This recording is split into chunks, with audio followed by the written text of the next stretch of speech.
Today, I'll walk you through how to enable satellite view in Google Maps, even if you're a total beginner or just need a quick refresher.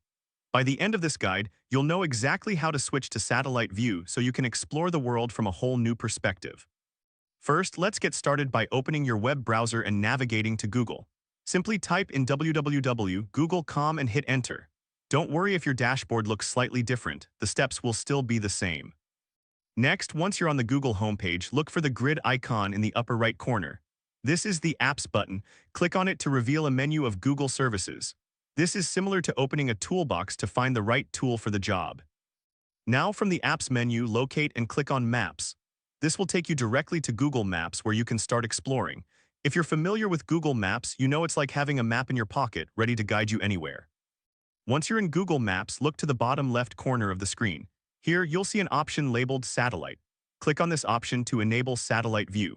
This feature transforms the map into a detailed aerial view, allowing you to see landscapes and buildings as they appear from above. And there you have it. You've successfully enabled satellite view in Google Maps. You can now zoom in and out to explore different areas, just like a bird soaring high above the ground. If this helped you out, please give the video a thumbs up. If you run into any issues, leave a comment below. Subscribe for more actionable guides. Thanks for watching.